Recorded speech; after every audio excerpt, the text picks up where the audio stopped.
12ஆம் வகுப்பு கணிதம் அலகு 6 வெக்டர் இயற்கணிதத்தின் பயன்பாடுகள் பயிற்சி 6.3 ஆறாம் கணக்கு பார்க்கலாம்.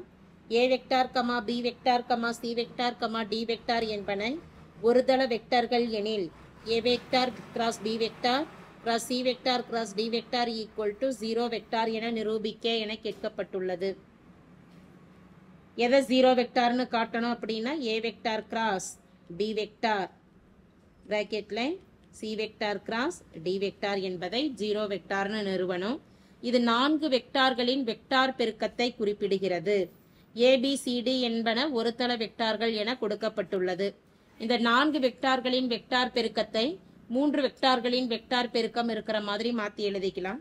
அப்படிங்கிறப்ப A கிராஸ் B என்பதை எக்ஸ்ன்னு நம்ம எடுத்துட்டோம் அப்படின்னா X cross X vector cross C vector cross D vector அப்படின்னு குறிப்பிடலாம். எக்ஸோ அல்லது ஏதோ ஒரு மதிப்பு PQ R இந்த மாதிரி என்ன வேணாலும் நம்மளால் எடுக்கக்கூடிய மதிப்புகளாக தான் அமையும். இப்போ இந்த 3 வெக்டார்களின் வெக்டார் பெருக்கத்தை எப்படி விரிவாக்கம் செய்யலாம்? 3 வெக்டார்களின் வெக்டார் பெருக்கத்தை விரிவாக்கம் செய்யும் பொழுது முதல்ல பிராக்கெட்டுக்கு வெளியில் இருக்கக்கூடிய உறுப்பை எடுத்துட்டு தொலைவில் இருக்கக்கூடிய மதிப்பை டாட் ப்ராடக்ட் செய்யணும். அப்படிங்கிறப்ப மதிப்பு X vector dot D vector, அதனோட மற்ற ஒரு வெக்டாரை பெருக்கிறோம் C வெக்டார். அதே வெளியில் இருக்கக்கூடிய வெக்டாரை எடுத்துட்டு அருகில் இருக்கக்கூடிய வெக்டாரை பெருக்கும் பொழுது இடையில மைனஸ் குறி X vector dot C vector, மீதம் இருக்கக்கூடிய வெக்டாரானது D வெக்டார் ஆகும். இனி எக்ஸ் வெக்டாருக்கு பதிலாக நம்ம எதை எக்ஸ் வெக்டார்னு எடுத்திருக்கிறோமோ அதை பிரதியிடலாம். எக்ஸ் வெக்டார் என்பது A vector cross B vector dot D vector, பிராக்கெட்டுக்கு வெளியில C vector minus X vector என்பது A vector cross B vector dot C vector ஒரு D வெக்டார்.